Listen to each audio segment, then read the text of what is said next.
Welcome back, Kernels. I just got home from seeing 2024's newest Christmas movie, Red One. Should you go see it? Let's talk about it.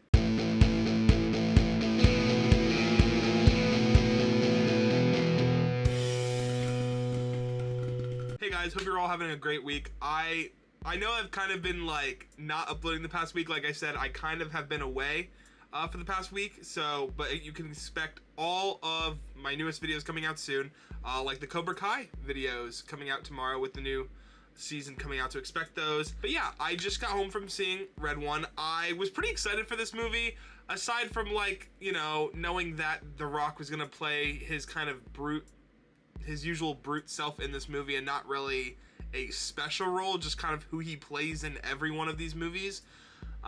He's fine, but my girlfriend and I had kind of discussed how much fun it would have been if someone else got to play it, and I agree. The first thing I do want to say before we get started is, if you haven't seen the movie yet, there will be a non-spoiler and spoiler part of this video, so depending on what kind of ladder you fall on, you can check out this review totally spoiler free or not. And real quick before we dive in, if you are new here, consider subscribing, consider giving me that Christmas gift, or not. If you're feeling like you want to be on the naughty list, that's fine too. Let's go. So the first thing, this movie is just really fun to look at. There were multiple scenes where I was like, I kind of thought they outdid themselves. They didn't show a lot of the cool shots in the marketing for this movie, but there were some really cool villain designs. We'll get more into that later, but just the way that the North Pole looks really cool. And they also do have some sweet moments in there that kind of go with the good looking stuff. And obviously it's CGI, it's not real, but it looks good. You heard me mention that The Rock just plays the big brawn guy. That's exactly what he does. He really doesn't have that much interesting dialogue. They do give him a decent story, but they could have given that to anybody. And I kind of wish we could have gotten to see somebody else fill that role, just this once. Probably my biggest gripe with the movie was when I saw that Chris Evans was going to be in this. I was really excited because I love Chris Evans. I really liked him in Knives Out. We've gotten him in the MCU's Captain America, but it's cool to see him explore these different roles. And Knives Out was one of those roles where I love seeing him, especially because he's the villain. And in this movie, he's in it, and you can see he's doing his best, but I just don't feel like they used his full potential here. But overall, for you non-spoiler folks, it's a fun Christmas movie. I might watch it again in the coming years, but I wouldn't say that it's a must watch Christmas every year movie kind of thing. And now for the spoiler side of things. So the plot kind of revolves around the fact that Santa gets kidnapped by this witch who basically thinks that anyone who's ever been on the naughty list just deserves to be locked up in a miniature snow globe, which, by the way, I do want to get into that. The whole movie, they lead you to believe that once you're in this thing, there's no way out. And then, they get out, and then Chris Evans' character and his son get out because, they learn to be nice. Which, I don't know if the witch knows that, but, I don't know. This seems kind of a deal breaker for that evil plan of hers. So I do want to talk about the villain for a second, because while the villain, at the beginning of the movie, you think she's just this normal girl. She kind of looks just like a normal girl who maybe didn't get what she wanted for Christmas, right? Then you learn she's actually a 900-year-old witch, and by the end of the movie, you actually get to see her full design, which I will admit was pretty cool, and I had my attention. However, my girlfriend and I did not like the actual motives behind what she was doing. It's funny because they give her motives the same ones to Krampus, but they write Krampus better than her. They literally could have just made Krampus the villain and then had him have a change of heart by the end of the movie. I don't know. That's kind of how I feel about that whole thing. One of the other really cool points that I very much got excited about in theater was J.K. Simmons as Santa Claus. At the very beginning of the movie, he's very one of my least favorite things that a lot of new Christmas movies do is they'll be oh, Santa's so old now, we need his replacement. This Santa is not like that. He's they say he's 900 years old. He's played by J.K. Simmons, which is a, somewhat older dude.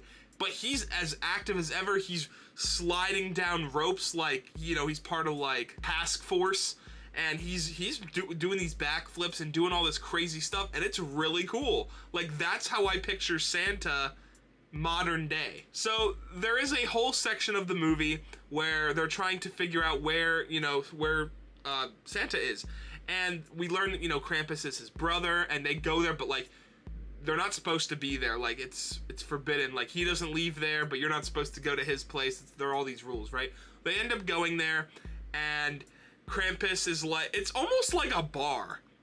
Like, it has like a bar setting kind of, and they're like playing the slap game, you know, like the one that's like become really popular. They have their own name for it or something, but they're playing the slap game, and eventually what ends up happening is The Rock's character like has to challenge him in order for them to leave peacefully, and he ends up winning, you know, through dumb stuff, and they have to escape and they get out of there, right? What I didn't expect, I thought that was going to be the end of it. At the very end of the movie, they're kind of like, you know, their backs up against the wall kind of like movie thing, right? Krampus comes in and saves them, which really surprised me. I did not think we'd see any more of him. I thought it was just like they were going to use the Krampus footage to make it more funny and dark, witty humor for the trailers, and that was going to be it. It wasn't. Like, he actually had a decent storyline in the movie. The one thing that I just got tired of throughout the movie, it was cool the first couple times that they did it, and the part that was good was like the ending of it when it was actually Santa Claus doing it. But they have this whole gimmick of like regrowing things and making things miniature. It's cool the first couple times, but it's like the only gimmick they used through the whole movie. And you can tell, like, when they were like making ideas for this movie, it was like, okay, we need some kind of gimmick or magic that they can have out in the real world. The minute, like, make things miniature, make things grow back to normal. And that was all that they could think of. So they just went with that, and they use it so much, and it gets a little annoying at some points. Finally, I will say the very beginning of the movie when Santa gets kidnapped, which he really doesn't because they end up keeping him at the North Pole, but there's a whole heist like action scene with The Rock. That was probably my favorite part with him because, I mean, that's just what he does. He's in those big action things. But it was a pretty cool action. Like, he was going on slides and like they were trying to like stop the thing from getting out of the North Pole dome, and it was pretty sick. So yeah, guys, that pretty much wraps up my review for Red One. Let me know what you guys thought about it if you've seen it down in the comments, and if you haven't seen it, again, consider going to see it because I actually had a pretty good time with it. If you guys want to see a little bit more in depth and kind of where this movie ranks on my 2024 movies list, I'll have my Letterboxd description down below. You guys can check that out. And stay tuned for tomorrow when I post my Cobra Kai the final season part 2 reaction. I'm going to be trying to get those videos out as soon as possible, but I think each one's like an hour long, so just be patient with that. And I will see you guys all very soon. Until then, guys, peace.